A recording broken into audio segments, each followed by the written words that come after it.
escuchar en este panel un tema muy relevante también de cómo llevar de la investigación al impacto, enfocado en temas obviamente de lo que es Health Tech, salud, que es un tema para nosotros en el TEC es muy importante. Hoy el 50% de los emprendimientos que tenemos de base científica tecnológica están en áreas de salud, no exclusivamente en Health Tech, pero están en áreas de salud. Ustedes ya vieron algunas de las muestras del tipo de emprendimientos que tenemos acá. Y me gustaría invitar a nuestros panelistas, a Tatiana Iglesias, que es el Executive Director del Portal Innovations.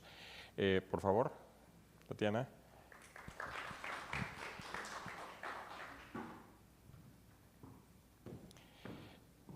También a nuestro siguiente invitado, que es Alejandro Balvin, que es el fundador de Precision Medicine at Scale, un startup de inteligencia artificial y temas de medicina también muy relevante. Por favor, bienvenido, Alejandro. Y luego a dos actores que muchos de ustedes seguramente han platicado con ellos y los conocen como moderadores. A Daniel Romano, es un managing partner de Fill the Blank, que va a estar fungiendo como el moderador de esta sesión, y a Miquel Prieto, también su socio y también managing partner de Fill the Blank. Fill the Blank es un proyecto con el cual hemos estado también tratando de identificar cuál es ese valor que el TEC puede capturar de la tecnología y de la ciencia que desarrollamos en el TEC, con una metodología propia, desarrollada en conjunto con nosotros en este proyecto de Fill the Blank. Y pues adelante a ambos panelistas para que continúen con el proceso del panel.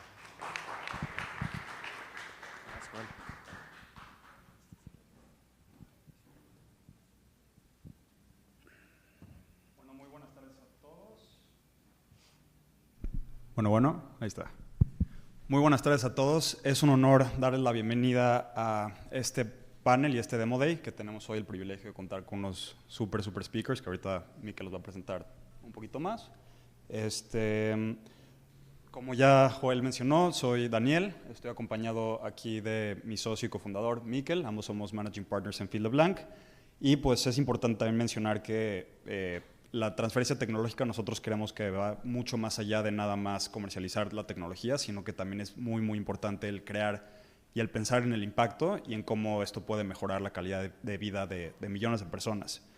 Ahorita vamos a abordar una pregunta importante, que es cómo construimos emprendimientos de salud que por una parte sean inclusivos, por otra parte también que sean escalables y que sean capaces de operar en diferentes regiones de manera internacional. Y pues el objetivo también de este panel es entender el proceso de transferencia tecnológica con dos personas que pues ya han generado también casos de éxito en casos prácticos. Entonces, con eso dicho… Sí, voy a presentar perdón por el audio. Voy a presentar entonces formalmente a Tatiana y Alejandro, quienes, bueno, vienen del ecosistema de Boston, son dos líderes excepcionales en emprendimiento y el ecosistema de salud allá, vienen de Kendall Square a platicarnos un poco más de sus perspectivas y ayudarnos a entender cómo trazar un camino viable para llevar tecnologías de laboratorio hacia el mercado. Empezando con Tatiana Iglesias, directora ejecutiva en Portal Innovations Boston y cofundadora de Peer Fusion Innovation. Tiene 15 años de experiencia internacional, ha liderado unidades comerciales como Novartis, ha apoyado a startups en Europa y Latinoamérica desde aceleradas como Access Health y Start2 Group. Y actualmente construye un nodo clave de innovación en Boston. Es reconocida como una de las 100 mujeres más influyentes en biotecnología por Block 2025. Y bueno, es experta en conectar ciencia y negocio con propósito inclusivo. Por otro lado, Alejandro Balvin es cofundador también y partner de Peer Fusion Innovation, exdirector de ciencias de datos en Novartis y Glimpse Bio. Lideró programas transnacionales con aprobación FDA, desarrolló soluciones de inteligencia artificial para medicina de precisión impactando a más de 10,000 muestras clínicas y fundó Imaginerio. Es un referente en integrar ciencia, diagnóstico y negocio a nivel global. Entonces, démosle la bienvenida, por favor, a nuestros dos panelistas. Y ahora sí, iniciamos con el primer bloque. Vamos a hablar de 4 temas diferentes, pero el primero de ellos vamos a hablar de cómo llevar una tecnología que fue creada en un laboratorio hasta el momento que llega al mercado. Tatiana, tú has liderado transformaciones en organizaciones globales como eres Novartis y hoy en día te dedicas a impulsar el ecosistema de innovación a través de Portal Innovation. De lo que tú has visto, conectado pues, por una parte con corporativos, pero también con el ecosistema emprendedor, ¿cuáles dirías tú que son los 3 ingredientes más importantes que debería de tener un emprendimiento de base científica tecnológica y cuáles son algunos de los errores que tú has visto que son comunes de emprendimientos que salen a partir de la investigación? Claro. ¿Me escuchan? Vamos con este. No, gracias por la invitación y es una súper discusión. Yo siempre lo pongo en 4 aspectos, así que te voy a dar 4. 3 muy importantes y el cuarto que en realidad lo engloba, ¿no? El primero, el capital humano, lo hemos hablado todo el día, el capital financiero también, la parte del ecosistema es súper importante y todo tiene que estar relacionado con una definición de un problema muy definido, pero a la vez un problema y una solución flexible. Y rápidamente puedo pasar por ellos, ¿no? En la parte de conocer cuál es este problema, sobre todo desde el momento en el que se inicia una tecnología, es súper importante. Muchas veces hay tecnologías revolucionarias muy interesantes, sin aplicación en el mercado, sin una posibilidad también de ser implementadas o alcanzar a ese perfil o a esos pacientes, esa comunidad para los cuales está pensado, ¿no? Sobre todo pensando en la parte de salud. Podemos tener, por eso habla de la flexibilidad también. Hay muchos que pueden decir, tengo un perfil de paciente muy específico, pero dependiendo de dónde esté ese paciente ubicado, también de manera geográfica, hablamos mucho del tema across geographies, el sistema de salud, el customer journey, la accesibilidad, el reembolso, ¿no? Esta parte es súper importante que lo pensemos desde el principio, ¿no? Porque te va a cambiar el valor del negocio, te va a cambiar el valor de la empresa y cómo puedes hacer tu plan de comercialización, ¿no? La parte del capital financiero es súper importante, ¿no? Pensarlo desde el principio. Muchas veces, sé que lo vamos a hablar durante la conversación, es no solo tener el capital, sino de dónde viene ese capital y es el capital correcto en el momento correcto que me va a ayudar a desbloquear el siguiente nivel, ¿no? Capital humano, de nuevo, si estamos pensando en quiénes son esas personas, no solo que están dentro de la empresa, sino que están a mi alrededor, que pueden también abrirme puertas. Y si pensamos en el ecosistema, súper importante, ¿no? Una empresa, una tecnología que está desarrollada en un ecosistema donde el conocimiento de la enfermedad, el acceso, está a otro nivel, puede abrirte puertas, como puede también hacer que una buena tecnología no pueda ser implementada, ¿no? Entonces, el tener acceso a un ecosistema que no solo te habilite, sino que también te abra puertas es súper importante. Entonces, volviendo a tu pregunta, los ingredientes, creo que el poner todo este pensamiento desde un momento temprano, cuando se empieza a generar la empresa, es súper importante. Perfecto.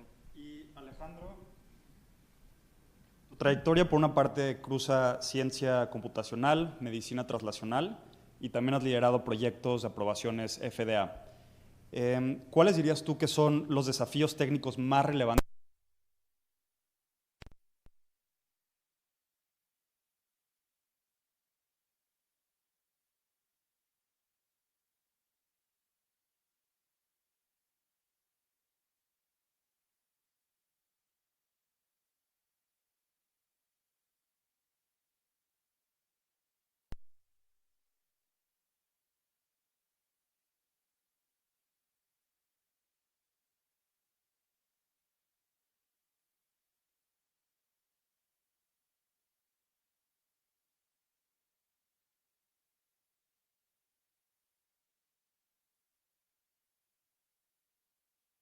Una es el rigor científico que todas las investigaciones deben tener.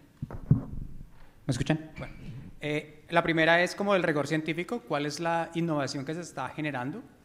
La segunda, además del rigor científico en la parte inicial, es ¿puede esta invención ser escalable o puede crecer el producto que se está pensando? ¿Lo puedes escalar, lo puedes produccionizar, puedes crearlo realmente en un producto? Eso es como el segundo vértice.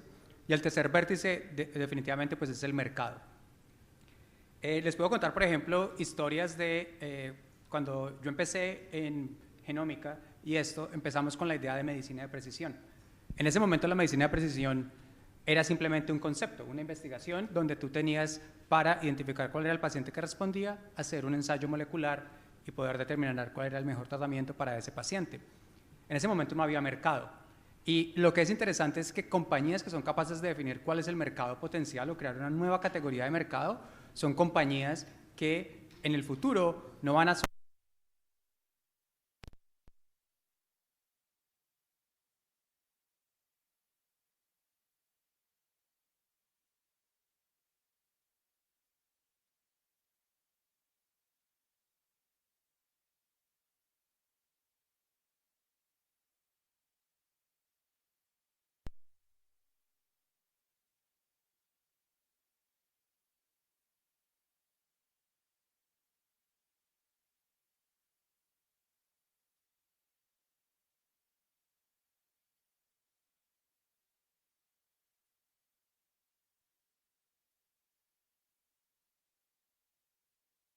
creó un nuevo mercado que son básicamente las drogas de terapia génica como las que vieron.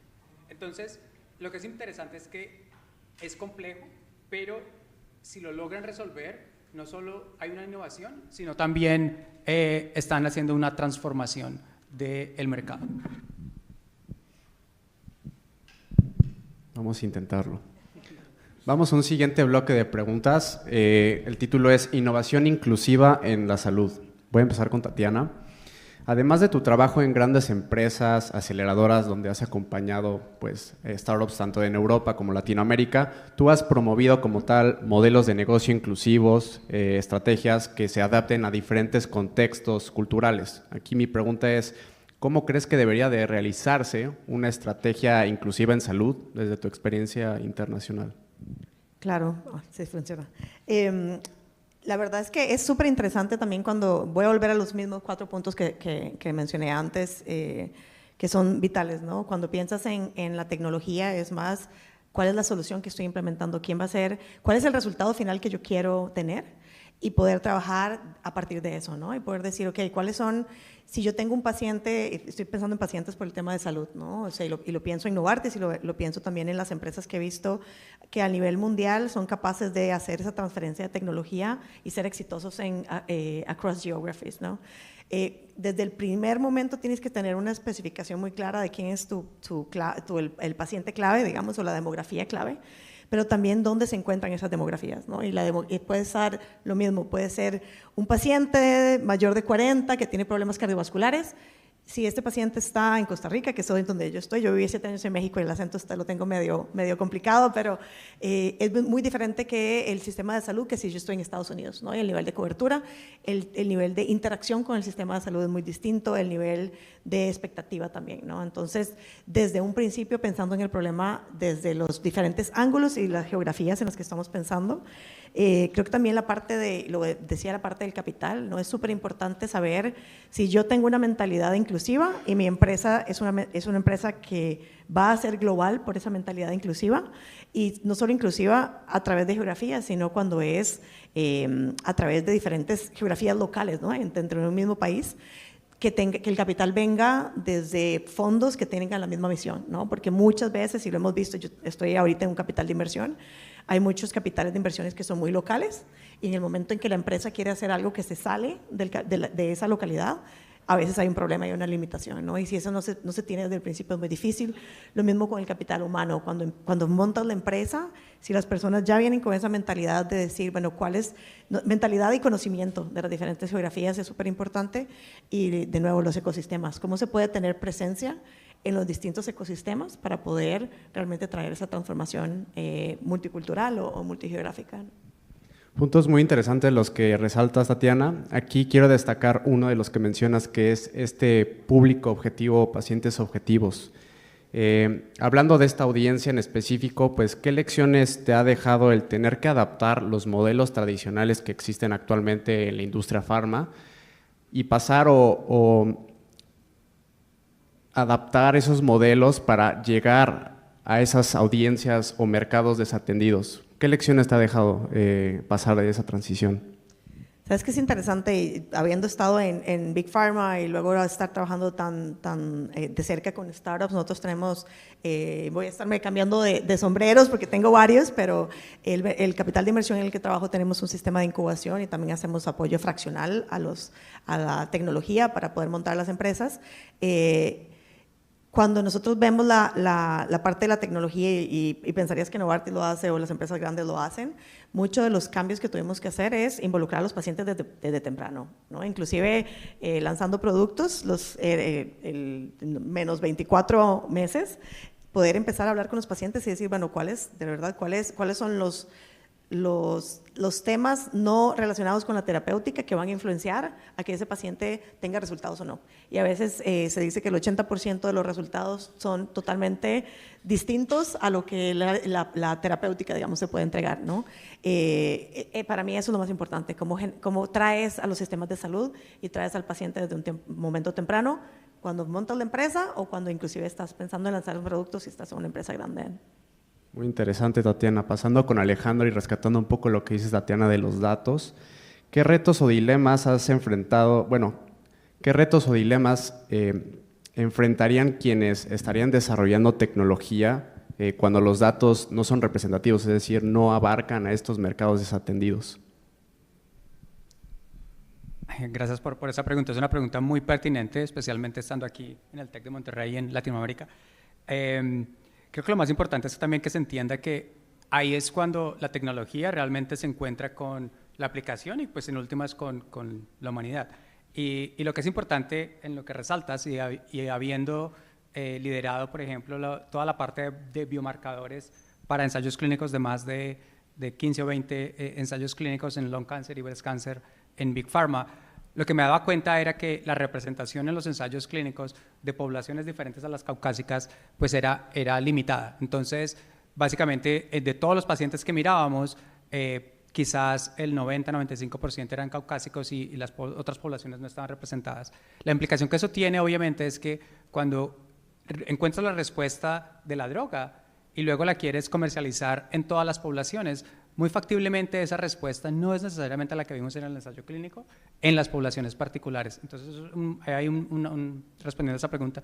La otra parte es, por ejemplo, ahora mismo que estamos hablando de genómica a gran escala, como proyectos para cáncer, por ejemplo, como el Cancer Genome Atlas o programas como el All of Us en Estados Unidos, muchos de esos proyectos inicialmente no tenían representación completa de las poblaciones, y lo que vemos ahorita es que esos datos, esos datasets son, como digo, 90-95% de origen caucásico y poblaciones amerindias como las de Latinoamérica pues no están presentes. Eso tiene implicaciones para los que estamos buscando nuevas drogas en nuestras poblaciones que no existen esa representación. Muy interesante que entonces eso ha dado lugar a proyectos más pequeños, como por ejemplo el proyecto de Origen aquí en México, que me acabo de enterar que está aquí arriba también, básicamente dando y encontrando pues datos moleculares de estas poblaciones que luego nos pueden ayudar a influenciar programas de descubrimiento de drogas y esto. Otra parte importante para completar aquí un poco es el hecho de ahora que estamos empezando a usar AI para muchas aplicaciones biomédicas y en health tech, que seamos conscientes que los datos en los cuales esos algoritmos fueron entrenados son predominantemente el Internet, pero el Internet está sesgado hacia un número de páginas y de todo que pues, representan una posición muy de Occidente, y también lo que ya se ha visto es que si la cultura, entre más lejos la cultura de una población difiera de esa, van a haber sesgos más importantes en la aplicación de AI. Entonces es importante para nosotros tener eso en cuenta. Y para cerrar aquí esto, lo que me parece muy interesante es que ya les acabo de describir los retos, pero al mismo tiempo está la oportunidad para compañías que nacen desde estas latitudes capitalizar en eso y capitalizar esos mercados y esas nichos, oportunidades que muy factiblemente compañías más grandes o compañías en otras partes pues están completamente, no están viendo. Entonces es una oportunidad también muy grande para desarrollar tecnología ahí. Perfecto, Alejandro, muchísimas gracias. Y pasando al siguiente bloque, vamos a hablar acerca de un tema que evidentemente cualquier investigador, emprendedor necesita, y pues eso es capital, que es un tema que ya hemos abordado hoy varias veces, pero recalcamos la importancia de eso. Y pues Alejandro, tú por una parte has logrado patentar tecnología y también tienes esta experiencia tanto de emprendedor como de haber interactuado con fondos de capital de riesgo. Entonces, ¿cuál dirías tú que un inversionista, qué dirías tú que es lo más importante que un inversionista busca al momento de invertir en una empresa de base científico-tecnológico? Y ¿qué dirías que es el mejor consejo para poder traducir este rigor técnico que tienen los investigadores a un lenguaje que realmente sea atractivo para un inversionista? Gracias por la pregunta, Dani. Cuando yo estaba reflexionando al respecto de esa pregunta, algo que me parece importante es que como emprendedores entendamos que el emprender es una industria. Y lo digo así porque es importante reconocer que, y es una industria que por lo menos en Estados Unidos es una industria muy madura, y cuando me refiero a industria me refiero a que nosotros somos parte como emprendedores de un complejo que incluye programas de educación como los que mencionaba Draper esta mañana, incluye aceleradores de todos los tamaños, YC Combinator, Techstars, de ese estilo, incluye los medios de comunicación que están alrededor de crear el buzz de que un nuevo emprendimiento aparece, e incluye los fondos de inversión. Entonces es un ecosistema más grande y es un ecosistema que es muy maduro, por lo menos en Estados Unidos. Y solo para darles datos, en el caso de tech solamente, en 1994 habían 150 inversionistas poniendo plata en tech. En este momento hay más de 31,000 inversionistas en tech. ¿Eso qué significa? Que además, por lo menos en Estados Unidos, hay alrededor de 100,000 startups en tech compitiendo por ese tipo de inversión, pero lo que es más interesante es que como emprendedor, y esa es la función del CEO de un emprendimiento, es que entienda cuál es el tipo de inversionista que es importante para su compañía, volviendo a lo que estaba diciendo Tatiana inicialmente con respecto a impacto, por ejemplo. ¿Qué estado de tu compañía es? Si eres un estado pre-seed, no puedes ir a hablar con Sequoia porque no van a invertir ahí, ¿sí?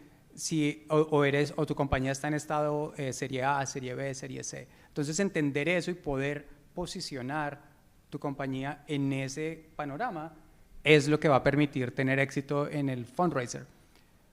Ahora, volviendo al tema de cuál es el mensaje, cómo posicionar el mensaje. Yo creo que realmente lo que es importante es, volviendo al tema inicial que conversábamos, hay una innovación científica, hay un problema que debe identificar el innovador muy claramente y hay un mercado. Y lo que es importante es que el innovador sea capaz de crear un mensaje donde esa innovación y esa solución es inevitable para ese mercado que ha identificado el emprendedor. Ya sea que el mercado existe en este momento o es un mercado que vas a ver en 20 años.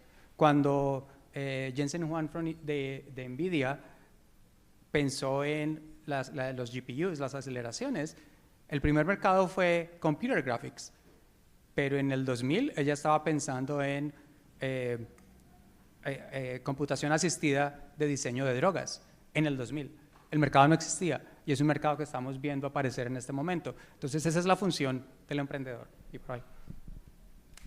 Perfecto, Alejandro, muchísimas gracias. Y pues sí, o sea, conectando también al siguiente tema, que es parte del equipo, ¿no? Que es algo fundamental, que a veces, o sea, mencionas que en ocasiones pues existe este perfil que es el inventor, pero también existe este perfil que es el emprendedor y no siempre es el mismo, lo cual es súper importante entender. Y Tatiana, ahora vamos contigo en la siguiente pregunta. ¿Cuáles dirías tú que son esas cualidades, esas 3 o 4 cualidades más importantes que sí o sí tiene que tener un equipo emprendedor de base científico-tecnológico para sí ser capaz de levantar capital? Creo que ya, sí. Me pongo de nuevo el sombrero de inversor. Creo que al final, y lo decía Alejandro perfecto, ¿no? Cuando estás sentado del otro lado, ownership de la tecnología y de la compañía como tal y saber en dónde estamos. Creo que muchas veces también lo que vemos es esa inseguridad del lado del fundador de necesito dinero, ¿no? O estoy buscando algo. Creo que los mejores, y lo veríamos con Marina, ¿no? En la mañana, ¿no? El tema de eso es lo que yo sé, pero también esto es todo lo que no sé y por eso es que tengo estas personas a mi alrededor y por eso estoy montando este equipo. Hay científicos que son muy buenos en generación de empresas. Tienen también su práctica privada, por ejemplo, práctica clínica, y conocen muy bien el paciente, muy buenos. Hay otros que no, hay otros que nosotros también, por eso les decía que en la parte de Portal nosotros tenemos apoyo fraccional para la parte de CXOs, ya sea CEOs o COOs. Muchos de los científicos desde el día 1 dicen yo quiero ser advisor y poder hacer la transferencia de tecnología para que llegue al paciente, pero no quiero estar involucrado en la parte del emprendimiento, ¿no? Y esa maleabilidad y ese conocimiento de capacidades es súper importante. Al final, y lo decían en la mañana desde Draper, inviertes en el emprendedor. ¿No? Inviertes en el equipo. Cuando piensas en salud, creo que tal vez tech es más fácil de ver el éxito, pero cuando inviertes en salud, en ciencia, en terapéutica, pues vas a saber si fue factible o no 10 años después, ¿no? Y tienes que estar invirtiendo en las personas que están desarrollando ese equipo.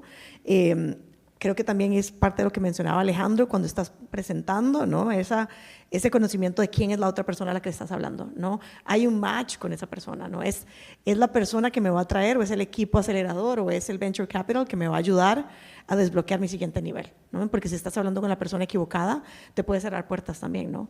Y puede ser que no sea el capital en el momento adecuado, y eso te puede generar también problemas, inclusive hasta dentro de los modelos de negocio, ¿no? Hay modelos de negocio como el de Portal, en donde nosotros los cheques son más pequeños, porque lo que queremos es que se vengan con nosotros a la incubación, y en lugar de ayudarlos con un board seat, lo que ayudamos es día a día en la parte científica, en el laboratorio, en la operación. Hay otros que son totalmente diferentes y más bien manejan la dirección de la empresa, puede que sea limitante también, ¿no? Entonces creo que ese conocimiento de a dónde quieres llegar y con quién estás hablando es súper importante, ¿no? Perfecto. Pasamos a un siguiente bloque de preguntas que se llama ecosistemas transfronterizos, muy relacionado a lo que ahorita estaban platicando de alianzas, ecosistemas, networking. Aquí mi pregunta es para Alejandro.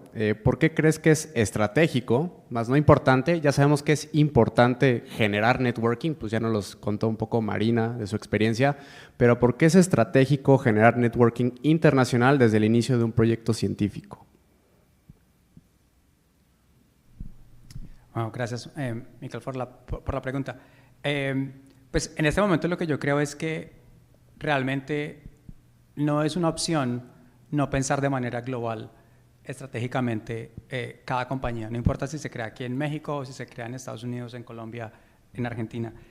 Y la razón es porque estamos viviendo una cosa muy interesante con la explosión de AI, pero con el incremento del talento y la calidad de los equipos que se pueden ver en diferentes partes del mundo. Entonces, tener una estrategia global, y cuando se piensa en estrategia global, quiero que aquí la piensen en las siguientes dimensiones. Una es, van a tener acceso a un tipo de datos que no existe si están en un solo lugar.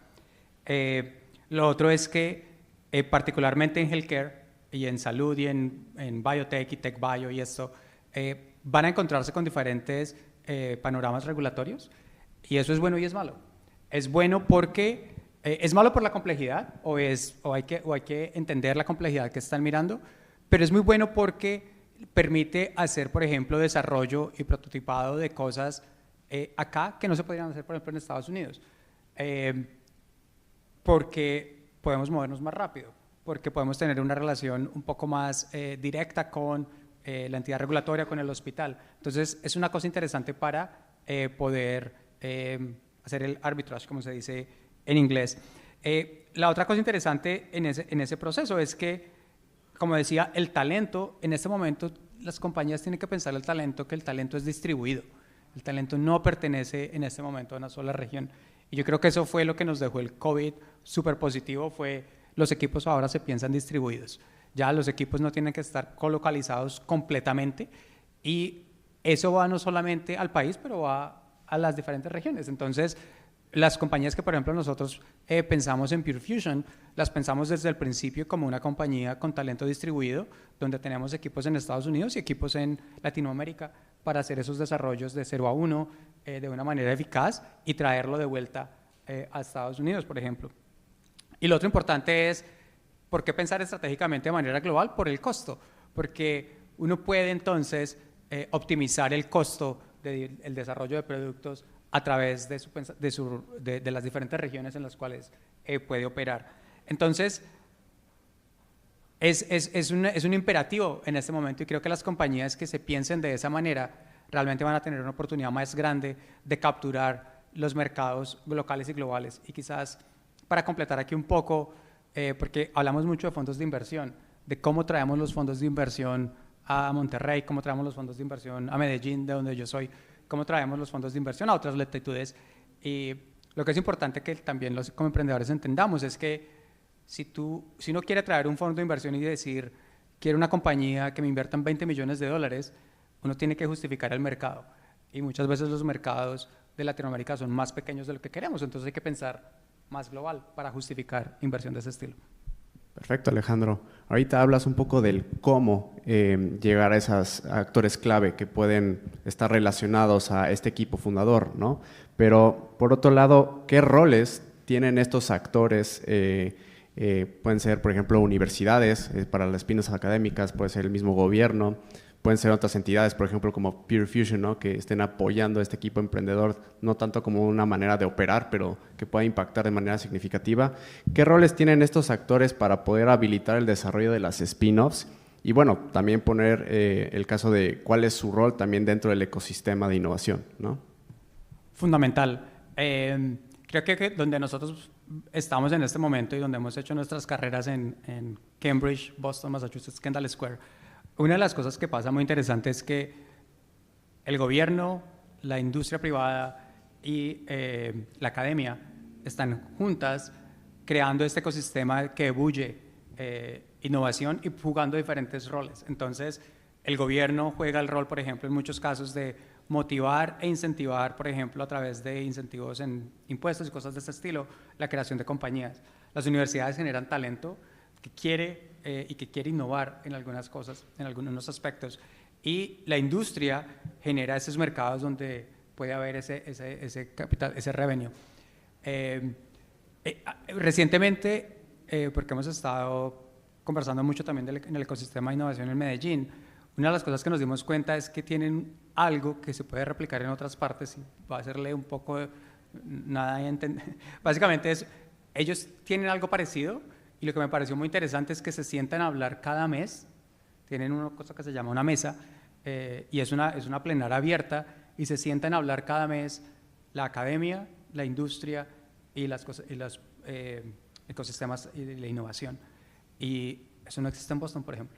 Entonces es muy interesante cómo podemos, entidades, o aquí, por ejemplo, que el TEC está generando este distrito de innovación, cómo replicar esos modelos, donde entidades como Pure Fusion, como Phil LeBlanc, pueden venir también y decir, ok, nosotros podemos ayudar ya la compañía se creó, hay estos incentivos, ¿cómo ahora escalamos la compañía? ¿Cómo ahora hacemos que esa compañía se conecte con los otros ecosistemas a nivel de las Américas? Perfecto. Y conectando los ecosistemas ya muy tangible, por ejemplo, Boston, donde están ustedes, y nosotros aquí en Latinoamérica. Tatiana, ¿cómo fortalecer la conexión entre estos dos ecosistemas para acelerar spin-offs científicas en salud? Conecten con nosotros. Búsquenos después del panel. Y en realidad no es broma, es más anuncio, pero podemos hablar más de lo que estamos haciendo también. Creo que siempre se habla mucho de puentes y soft landing, y la verdad son dos cosas que por lo menos nosotros no creemos. Yo no creo en un soft landing, ¿no? Porque mucho de lo que se hace, cuando se hace soft landing, se toma la tecnología, se pasa a otro lugar, se llega allá, pero ¿quién ayuda en el acompañamiento después? Y la generación de puentes bidireccionales, que es lo que mucho hablamos nosotros ahora con el sombrero de Pure Fusion, sobre todo porque mucho de lo que queremos asegurar es que cuando la tecnología se desarrolle en Latinoamérica o se desarrolle por latinoamericanos en Estados Unidos, se pueda también hacer esta elevación de la tecnología y del acceso en ambas partes, ¿no? Mucha tecnología que yo he visto que se trae de Latinoamérica, se lleva a Estados Unidos sin nunca pensar cómo se regresa a Latinoamérica, ¿no? Y se sigue abriendo la brecha entre el acceso en este tema de cuidado de la salud que tiene Latinoamérica con respecto a Estados Unidos, ¿no? Y por eso tenemos gene therapy de 2-3 millones de dólares y seguimos teniendo pues biológicos, digamos, o biosimilares o genéricos en Latinoamérica, ¿no? Hay un gap muy grande y es mucho lo que nosotros estamos tratando de montar, ¿no? Y decía bidireccional porque hay una oportunidad de gran tecnología, gran innovación que se lleve a otros países, pero también como mencionaba Alejandro, ¿no? Hay hay una oportunidad de hacer este de-risk de la tecnología que está en Estados Unidos en Latinoamérica por muchas razones. O sea, los latinoamericanos somos una gran parte de la población y somos la que está creciendo más rápidamente en Estados Unidos. Por ahí estaba escuchando que somos la mayoría de los que ahorita están de 17 a 18 años, son latinos, ¿no? Entonces, si pensamos en quién va a estar usando la tecnología en el futuro, vamos a ser latinos. Entonces, el tema es, y la interacción con la tecnología de los latinos es muy diferente de cómo lo hace un americano, ¿no? Entonces, volvemos a lo mismo, siempre se piensa en Estados Unidos como un mercado muy grande, por supuesto, tiene no sé, dependiendo del número, 40 al 50% del costo de la salud, cuando es 4.3% de la población mundial. Entonces, claro, es un mercado, ¿no? Pero si pensamos en la parte de impacto, pues es 4% de la población, ¿no? Entonces, creo que la única manera es realmente creciendo esos puentes bidireccionales.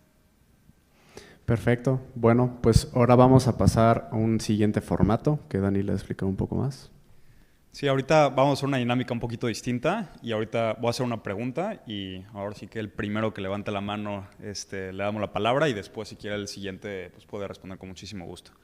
Pero poniéndonos en los zapatos de un investigador que hoy, digamos, vive en América Latina, posiblemente esté haciendo investigación en una universidad, posiblemente el TEC, por decir, ¿qué harían ustedes si estuvieran en esa posición? ¿Cuáles son esas estrategias que ustedes seguirían? ¿Y qué tipo de alianzas o colaboraciones buscarían ustedes desde ese mero inicio, siendo que ustedes pues nada más tienen una tecnología hasta ese punto? Alejandro no tiene micrófono, así que voy a contestar yo. Voy a contestar por la segunda, tal vez. Creo que la parte de alianzas es súper importante hacer nuestra tarea, ¿no? ¿Quiénes son esos jugadores que me pueden ayudar? No solo porque conocen la tecnología, sino porque también tienen la misión sumamente alineada y me pueden ayudar a abrir puertas. Yo diría que es muy importante en ese tipo de alianzas que identifiquen cuál es la alianza que necesitan para el momento de la compañía que tienen. Un caso particular, por ejemplo, es dentro de los proyectos en los que he trabajado también, alianzas muy importantes son las alianzas con los hospitales, especialmente si estamos pensando en healthcare y cosas de este estilo. Tener alianzas de ese estilo de manera temprana en el camino de emprendimiento han sido alianzas que resultan muy productivas en muchas direcciones. Por un lado, generan el lugar donde el producto finalmente se puede evaluar o crear y co-crear con ese hospital. Adicionalmente, generan un elemento de ¿cómo se dice?, de fortaleza con respecto a los inversionistas. Cuando un inversionista se da cuenta que uno como emprendedor ya ha podido establecer colaboraciones con hospitales directamente, es algo que ellos ven con un plus grandísimo. Es una validación externa que es muy contundente en adición, por ejemplo, a las patentes o cosas de ese estilo que puedas tener. Perfecto, sí. Ahí sí coincido muchísimo. Muchas gracias por esa respuesta. Y ahora sí, creo que vamos a pasar a un bloque de preguntas. Sí, vamos a pasar a un bloque de preguntas que puedan hacer ustedes a Tatiana y Alejandro. Vamos a hacer un formato de 2 preguntas. No sé cómo estamos en tiempos por ahí, Celia, pero igual... ¿Cómo? Creo que mejor nos buscan después, ¿no? Ok, sí. Ok. Está bien. Adelante. Buenísimo. Entonces vamos con la parte final. ¿Cuál es una frase que quieren dejar al público hoy en día? Que muchos de las personas que están aquí pues, son investigadores que buscan de alguna manera comercializar su tecnología. ¿Qué frase dirían o qué recomendación o qué idea les gustaría dejarles a estas personas? De mi parte, yo creo que lo primero que les quiero dejar, no es una frase larga, es piensen sus emprendimientos no solo para la TAM, piensen sus emprendimientos para las Américas. El mercado de la salud de las Américas es $1 trillón. Entonces, piensen sus emprendimientos para la TAM, eso es lo primero, para las Américas. Lo segundo que les quiero dejar es, no es solo se refiere al éxito de la compañía, sino a la transformación del ecosistema de emprendimiento que ustedes pueden ir generando. Entonces, quiero dejarlos con esa idea y en eso es en lo que estamos nosotros también en Pure Fusion tratando de construir, es ese efecto multiplicador de un ecosistema en healthcare and health tech. Para mí sería un mensaje más a los centros de innovación y kudos con todo lo que están haciendo acá. Creo que es mucho más, hay mucho trabajo sobre todo en Latinoamérica para poder demostrar el valor para la ciencia de formar empresas y hacer innovación, ¿no? Y tal vez no, en Latinoamérica no hay una cultura de formar empresas y es algo que tenemos que hacer. No hay una cultura de invertir local, que cuando las empresas llegan a Estados Unidos la primera pregunta es, bueno, ¿y quién invirtió en tu país? ¿No? Y cuando la respuesta es nadie, entonces genera un tema también de tracción o atracción en tu país. Eso hay que hacerlo también, pero creo que también si nosotros desde la universidad nos vamos con el tema de innovación, así vayamos a un capital de inversión, así vayamos a una empresa grande, siempre vas a estar volcado a cómo puedo ayudar a la innovación desde cualquier posición donde esté, ¿no? Entonces creo que el trabajo que están haciendo acá en EBCTech y montando todo ese ecosistema es vital, ¿no? Así que felicidades y hay que hacer mucho más de eso en toda Latinoamérica.